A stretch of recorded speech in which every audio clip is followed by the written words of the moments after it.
Welcome back to the Rock Your Comeback podcast. I'm your host, Nicole Eaton, and I'm super excited about the guest that I have for you today. If you want to understand men and their emotions, like this is your guy. I am bringing in DJ Logory. I said that right. I feel really proud of myself because we just had a 10-minute conversation about how to pronounce his last name. He's the creator of the Be That Guy program. He does mental health and emotional regulation and discipline and consistency and confidence for men. So I'm ecstatic to have you.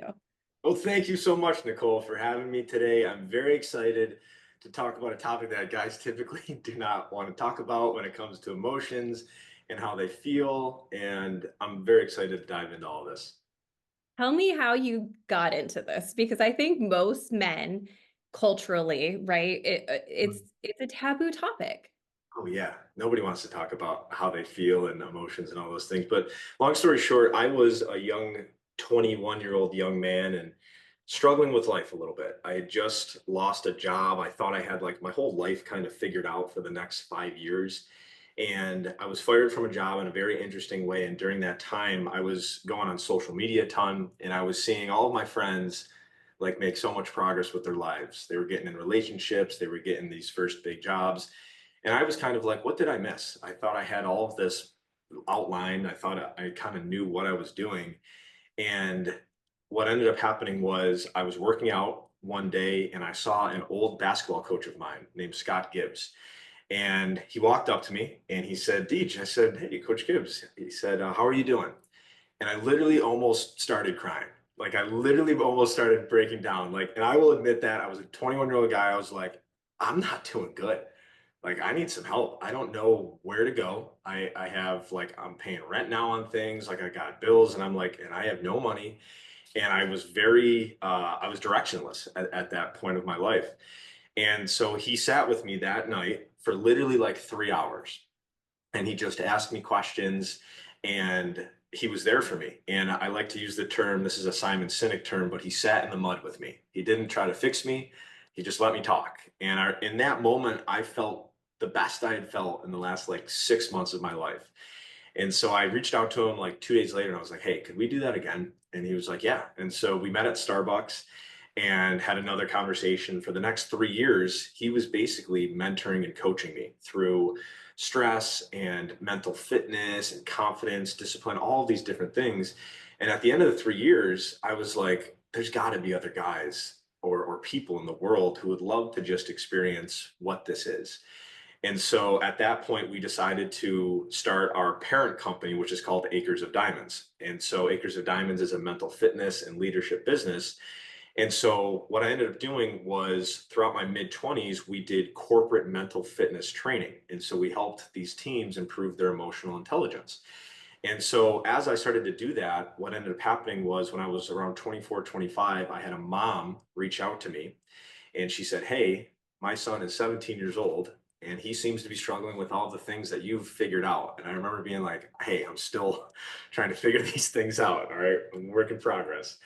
And she said, could you work with my son? And I said, I'm not a therapist. I'm not a counselor. Like, I just want to make sure that you're okay with that.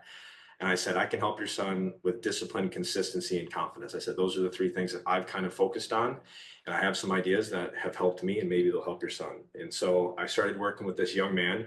And as I went through my 20s, other parents started to reach out and I started to kind of build this small little group of guys who I was working with on mainly on one-on-one basis. And as I went through my 20s, I realized that that was the thing that really lit my soul up. It really made me feel like I had a purpose, really made me feel valued. And I loved like helping these or just being there for these young men. I mean, sometimes they just need to talk through some things. And towards the end of 2024, so in like August of 2024, I made some big decisions financially and basically said, hey, Acres of Diamonds is running. We found the right people to run all of our corporate mental fitness trainings. And I said, I'm going to go full in on building a community for young men of guys to help each other and support each other within these areas.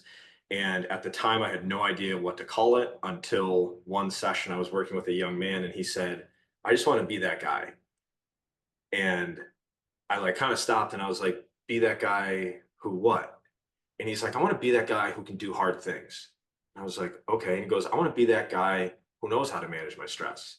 And he said like four other like be that guy statements. And I just kept writing them down. And I was like, be that guy. I was like, okay. And ironically, I had another session with a guy right after that. And he said almost the exact same thing. He said that be that guy statement, that he filled it in with the thing that he wanted. And so then I just wrote it down again. I said, this is what this is. I said, this is a community of men who want to be that guy. And then you fill in the thing that's important to you to become. And so that's essentially how I kind of got into this. And we've grown it to, I think we have about 18 guys in the group right now.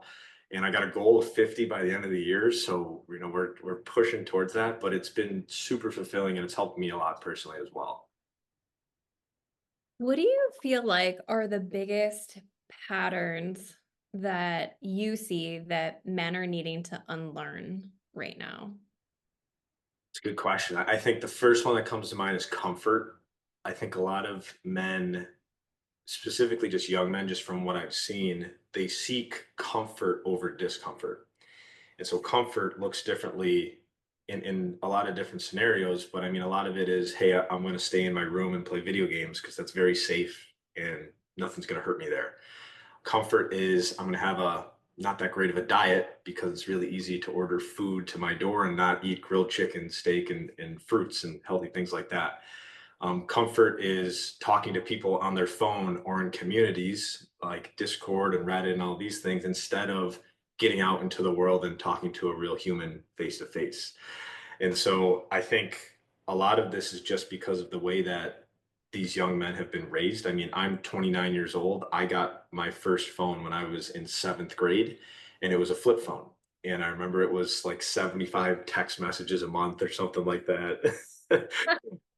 And so these guys get their phones right when imagine if they're in seventh grade and they're getting an iPhone and now they're connected to every single person in the world through social media. They have thousands, if not millions, of different influences that can start to pull them in different directions. And I got Instagram when I was 21 years old, when I was a sophomore, junior in college. And so I was a little bit more mature to start to handle this, yet it still hurt me a ton going into my early 20s.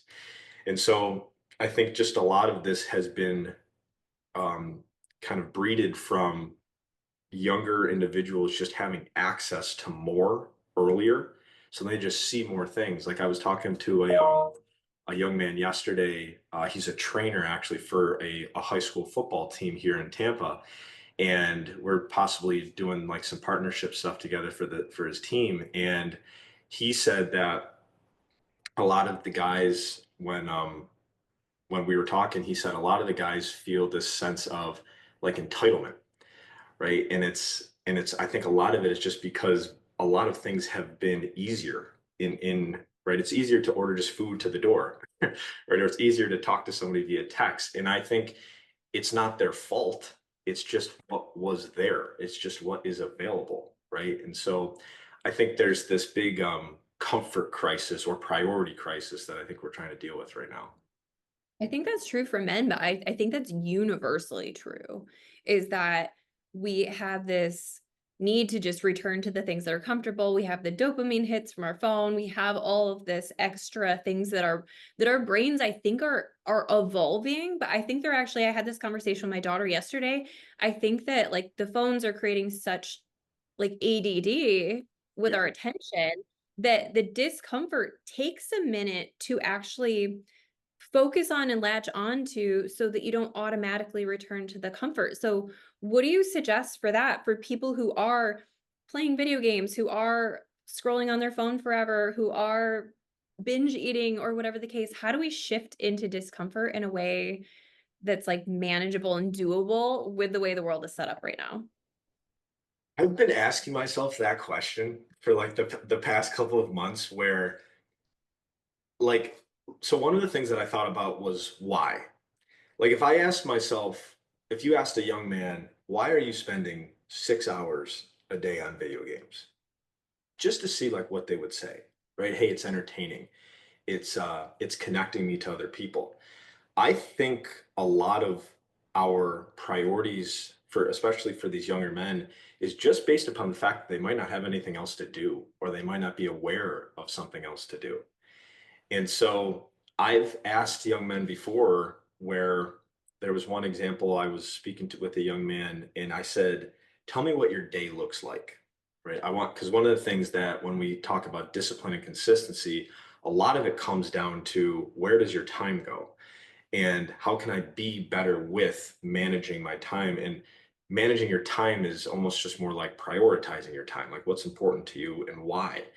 And so I asked him, I said, walk me through what your day looks like. And so he had basically woke up for school at 7 a.m., went to school, came home at 3 p.m., and then played video games from 3:30 to 1:30 in the morning, like just the whole day. And, Yeah. and I said, for my first thought was, oh my God. I was like, how can you handle that much stimulation for that long every day? And I said, okay, I said, if you were to play like 2 hours less, I was like, what would you do just like with those 2 hours? I was like, would you go to bed? I was like, what would you do? And he said, I have no idea. Mm. And it just like was silent. And I was like, you have no idea. I said, all right. I said, what if you didn't play the video games at all? I was like, how would you spend your time? And he said, zero idea. I'm like, okay. I'm like, what are the things that you could do with your time? And so then we started like slowly going through, hey, I could learn this skill, I could exercise, I could read a book, right? Like these little bit more leveraged activities to be have a little bit more meaning and a little bit more significance in the things that we do. So I think to come back to your question, right? I think asking it yourself why, like why am I actually doing this? That might lead to a little bit of clarity where it's like, maybe I should change this up a little bit. I like the idea of actually really getting to know what it is I want to be doing with my time. What are my options of how I want to spend my time? I think you and I are similar in the ways that I have a really strict like morning routine, and I also just have somebody was joking around the other day. They're like, "You have the most hobbies out of anybody I know," and I like to learn things. Like I like to dabble, but I think that there's been times in my life where I've been so caught up in either work or just even being like addicted to my phone or social media that those things are so easy to go by the wayside. And so, what would you put on your list of things that you want to try or do? Like, let's give the people some ideas of other ways that they can spend their time if they're listening to this and identifying like, shit, I am in a comfort mode. I'm not growing in my life. I'm not feeling good. What ideas can we give them? What can they do with their time instead of doom scrolling, playing video games, binge drinking on the weekends? So my first initial thought is the fundamentals. All right. So I'm very big on the fundamentals of eating, moving, and sleeping. And so I think that one of the things that I realized is I had a friend ask me once, they were like, if you could do anything with your life, what would you do? And I said, I would be a professional eater, mover, and sleeper. I love I said I would just prioritize those things. And so I think with the time that we have, I think it's very important to have some movement each day, right? 30 minutes or minimum, get your heart going, sweat a little bit. I think that's very important, not only for the way you physically look, yes, yet I also think the way you mentally feel. And I also think your self-image starts to improve just by exercising. I think the food that you put into your body is very, very important. I think we essentially are what we eat. And I think also the food that you put into your body reflects what you think about yourself. And so I think a lot of the times, if young men are eating really bad, I'm often curious, do they think they deserve to eat better? Right. And then you start to get into some deeper things about like self-worth and self-image. And so I'm a big proponent of I like to eat meat, I like to eat fruit, and that's and protein shakes and things like that. I try to stay away from the sugars and things along those lines. I very rarely drink, maybe once a month. Um, and then the sleep is have a bedtime and have a wake time and make those your number one priority. I've found that sleep is like this absolute cheat code. Great book, everybody to read, Why We Sleep. I'm actually rereading it right now by Matthew Walker. Phenomenal, absolutely phenomenal book. So I would have a specific wake time or specific bedtime and wake time, and I would keep my phone out of my room So then you say, all right, at 8:30 or at 9 p.m., I'm in my bed, going to sleep and trying to get to sleep, because eventually I think we get better at actually sleeping if we try to actually get better at sleeping. So those are the first things that came to mind. Second thing on spending your time when it comes down to like hobbies is I'm kind of thinking back to like when I was in that 21 to 26 age range. How did I spend my time when I had that time? Um, a lot of what I did was education versus entertainment. And so, like, what skill can I learn? What course can I take? There's these awesome sites now in YouTube. I mean, there's so many things you can learn and get good at that become income generating skills that is so affordable and it's so readily available to anybody. I mean, you could listen to a podcast and it's free, you learn something, you go make money. It's like that was free knowledge essentially, right? I mean, regardless of your time. But one thing I would do is there's this one website called Udemy, udemy.com. And it's like just this site of just all these different courses that people can take. And so I took like an NLP course to teach myself neurolinguistic programming. And it was awesome. It was like $17 and it taught me all of these things. It was way more than I actually even thought it was, like all of the content. I did some other trainings around leadership. I did trainings around mental fitness, trainings around human optimization, and all of these things that I just thought was interesting that I would want to get better at. And then it transferred over into like YouTube videos, and there's all these different YouTube channels and YouTube Academy of things you can learn and then go implement. And I think it's important too to get outside and go for a little walk every once in a while, get some fresh air and listen to a podcast, listen to an audiobook. One of the big things that I'm a big proponent of is reading. And reading actually was recommended to me by a friend of mine who I really trusted. And I didn't like reading. I was like, I got ADD. I was like, I can't read a book. I need to go do something. And he said, he goes, start reading. And he said, readers are leaders. And that really stuck to me because I was like, man, like I want to be a leader. I perceive myself as a leader. And I was like, I should probably listen to him and start reading. And so I started reading more, and it was enjoyable just because I was learning things. But I think the underlying real value of what reading gave me was it exposes you to more words and exposes you to more sentences and paragraphs and pages and chapters. And I think over time, what happened was I started to speak better because I was reading more. And I've had many people say, "Or you're so articulate in the way you talk about things, or you're so well spoken." And I'm like, it's because I have hundreds of books that I've read, and I'm comfortable now with actually talking better because I'm just exposed to it more on a daily basis. So I would say off the top of my head, those are some of the things that I would spend more of my time on as a young man. What's your top two to three books that you just would read a million times over? So the first book, hands down, is Gap and Gain by Dan Kennedy and Dr. Ben Hardy. Um, Simple explanation of the book is it's essentially how very successful people do they measure their success in the gain, which is basically everything that they have accomplished, or do they measure their success in the gap, everything that they haven't accomplished? I think a lot of the times we can notice everything that's going wrong in our life and everything that we don't like versus everything that's going great and everything we do like. And so that's a great book to read just to change the way that you think about where you've been to where you are versus where you're not.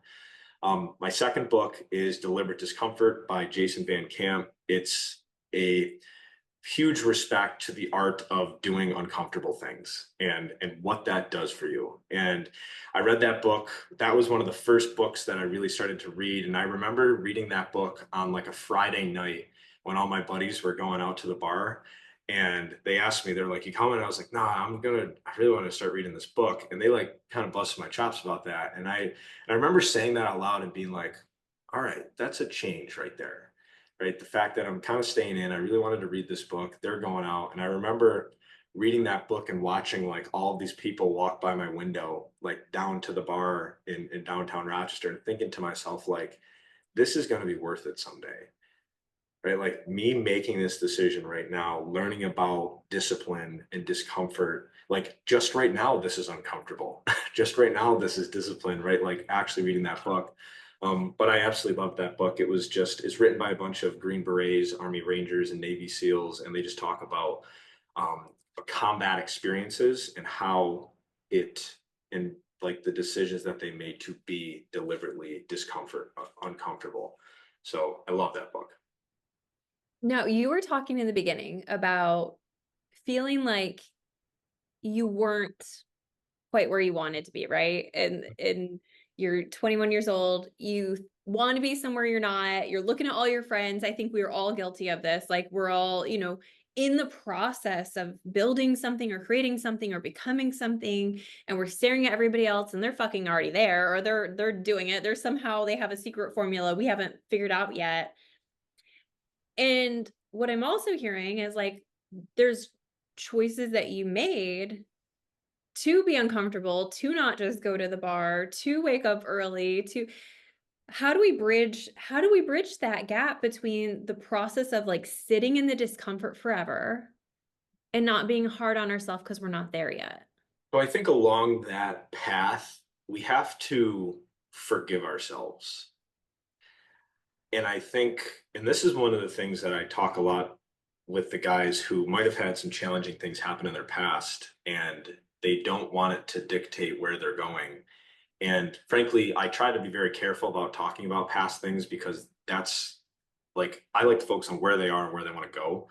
Um, Yet sometimes I ask them like, you know, if you were to forgive yourself for whatever that thing was, like, what would that sound like?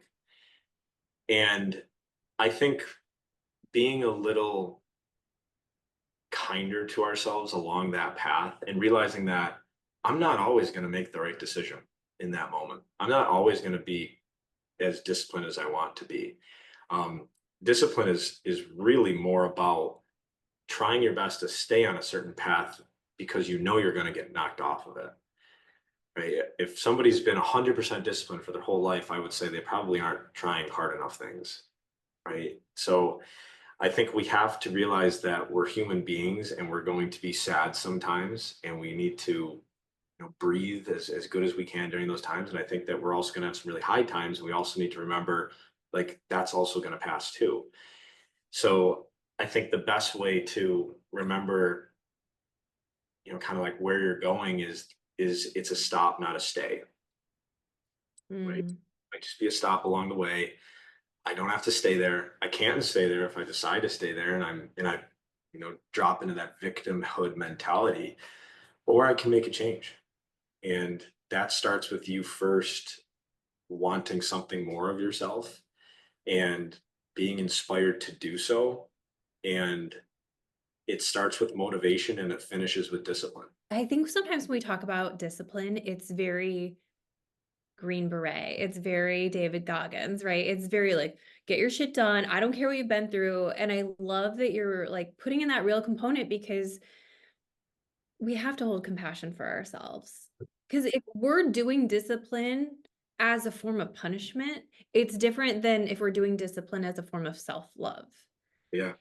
And Yeah. that's what you were talking about earlier of like, okay, why are you not worth that extra time for yourself? Why are you not worth eating well? And asking those harder questions and bringing that compassion and forgiveness to the conversation.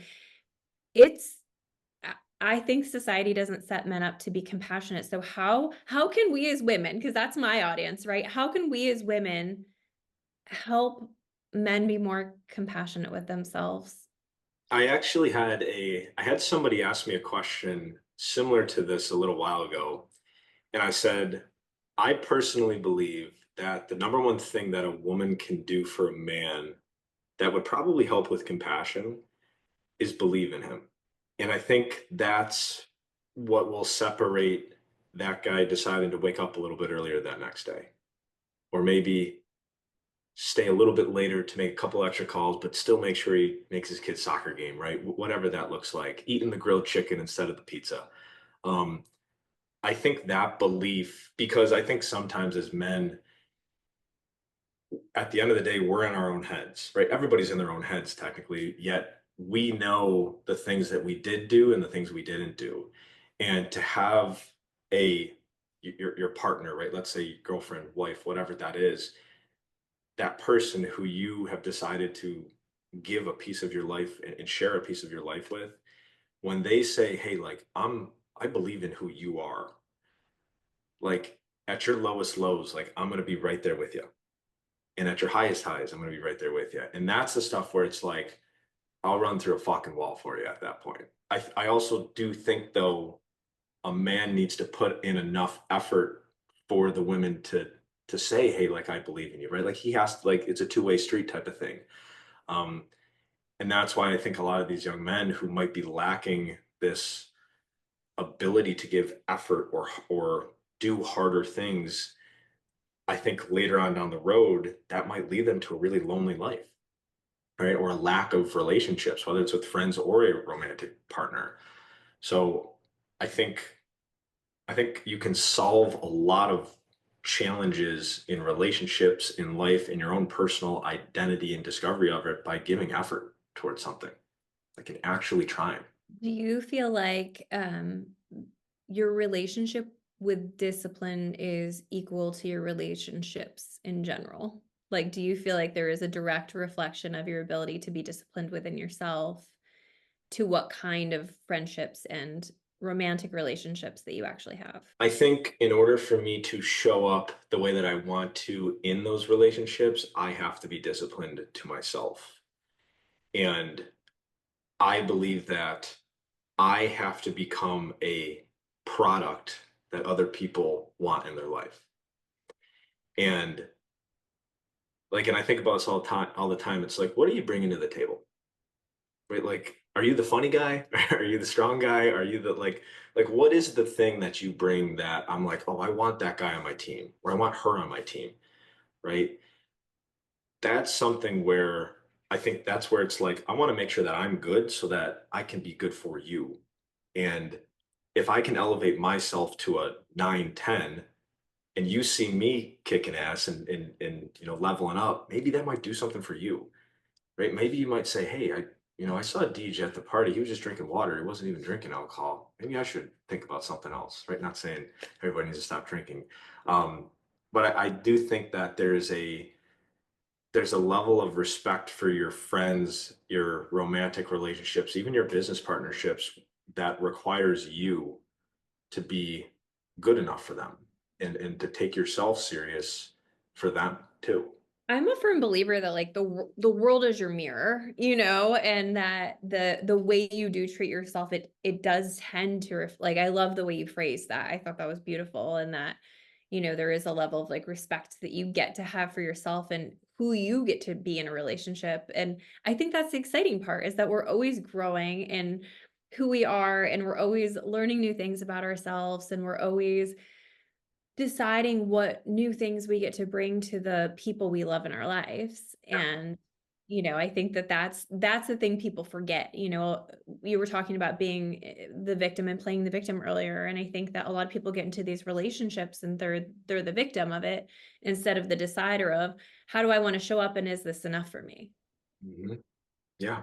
I think and this is where I think people confuse being selfish with being like self-discipline, or however you want to phrase it. Um, I had a mentor of mine once say that being selfish is a strategy, like actually taking the time for yourself to make sure that I'm healthy with my mind, with my body, spirituality, emotions, all of that. So then it's a strategic move. So then I can show up and be this person where they're like, "Hey, DJ's here. I'm really happy that he's here." Right? Or, "Hey, Nicole's here." Yes. Like we have to take that time. We don't just magically, I think, become these individuals that people are attracted to. I think there requires some concentration and a little bit of focus and time on task. And I think that builds character, and I think that builds self-respect. What do you wish that women understood better about men and their emotional world? We have to feel safe. We have to feel like we are not going to be looked at as a weak man. The 3 Ps, which I've learned from Scott Galloway, protector, provider, and procreator. Those are the three P's of a man. We are wired to protect, provide, and procreate. And when the word emotion gets brought up, I think we immediately think of crying. I think men immediately think of emotion means crying, and crying means unstable, and unstable means I'm unable to protect. Okay.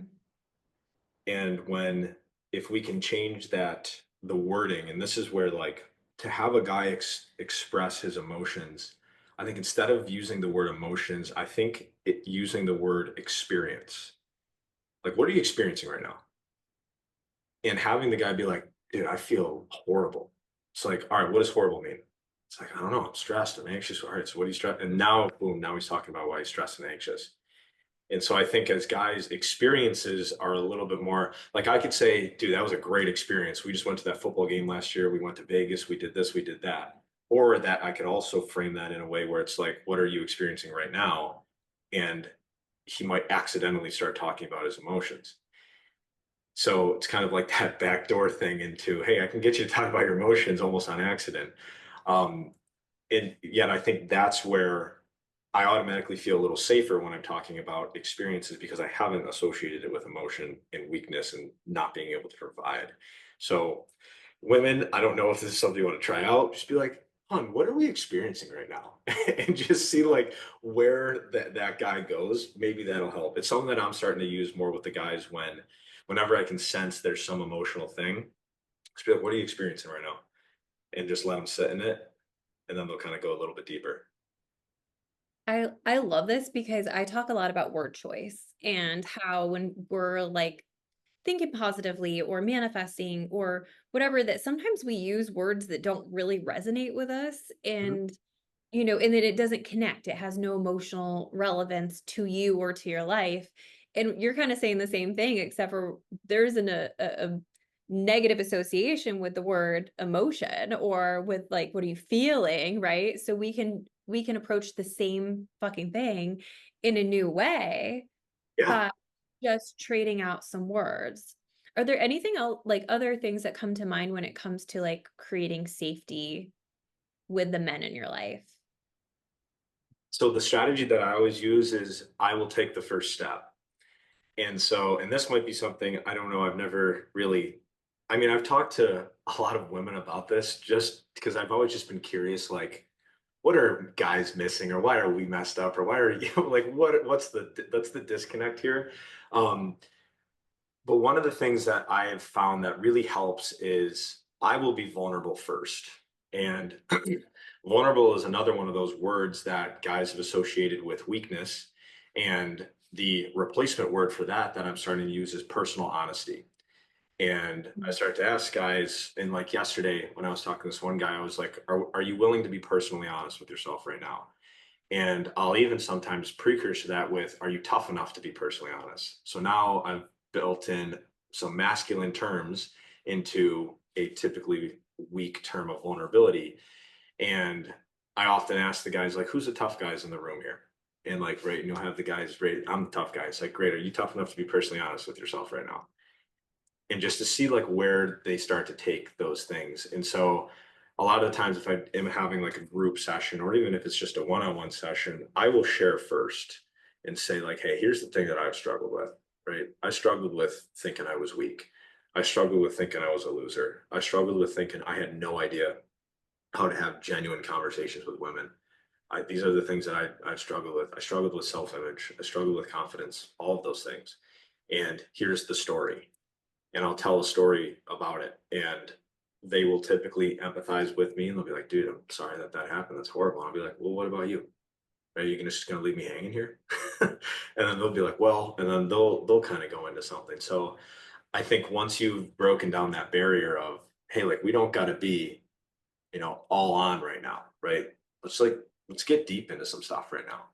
And I've noticed that when you get guys into a safe enough zone, they'll go there and they'll go there pretty hard because I think it's like they've been waiting to actually express it. And it's just a matter of providing that safety. And I don't even like to say, hey, this is a safe space because you still kind of feel it's like it's just an honest, like just be you right now, right? Like, I don't care how great you are, how many followers you have, how many girlfriends you've had, how much money you have, nothing. You're a human being at the end of the day, and a lion will kill you any day, right? So it's like, I'm here, right? So like, let's just talk as men. And once you kind of rip those barriers down, then it becomes a little bit easier for us to really kind of express what we're experiencing. I love that. I want to add to that because when I was doing, I'm a mental health therapist by degree and trade. And when I was doing traditional mental health counseling, teenage boys were my nightmare, to be perfect. I like love that you're like, yes, let me dive in. But I found if their hands are busy, we would always be building something, playing cards, doing something. If their hands are busy, their mouths will talk Mm. almost every time. And so I found like that for men, for me, or for teenage boys, or even guys in their 20s, like if I could get their hands moving, I could get their mouths talking. And I do think there is something to be said about like that, you know, bilateral distraction, whatever you want to call it, right? Is that we can get into a place where we're not thinking as hard about what it is. We're actually like, if I'm like, hey, talk about your emotions, it's different than like, well, what were you thinking when that was going on? And we have something else going on that was like helpful too. So just putting out there for anybody who needs that. But Have you ever seen the video of the guys? So I completely agree with that strategy, but there was a social media video I saw once of guys were like tossing the football back and forth, and they were like starting to get very emotional and talking about like their relationships. And it was like you give a guy a football and just have him go toss with his buddies, and he'll tell you like his deepest, darkest secrets. And so I completely agree with that strategy. yeah, and even like walking, even just going for a walk with somebody and like having that movement and honestly, like we just process better when we're in like a physical motion. We're clearing out energy. There's a lot that can be done with that too. But this has been a really beautiful conversation, DJ. I'm so grateful that you came on today. Do you have any last like words of wisdom or anything that you feel like you want to close out with? Um, for any of the young men who are feeling alone, you're not alone. I think it's just important for them to realize that there's a lot of young men out there who are quietly struggling, and they believe that asking for help or being interested in changing is a weakness. And I want it to be looked at as an advantage for these young men to be in groups or with other men who want to help, just want to be there and support these guys in their progress.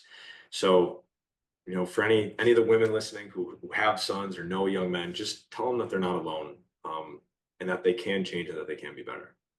And send them DJ's contact information. Yeah. I will drop everything in the show notes. But where's the best place that people can reach out to you? I would probably say just Instagram, so they can just follow me on Instagram at DJ Logory, Logory, which you said correctly, Nicole, fantastic.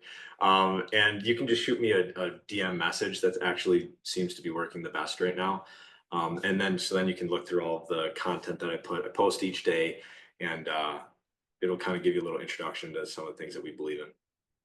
Amazing. Thank you so much. Make sure you like, share, and subscribe. Send this to a friend. Send this to a guy in your life who needs to hear it because DJ's your guy. Thanks for swinging by.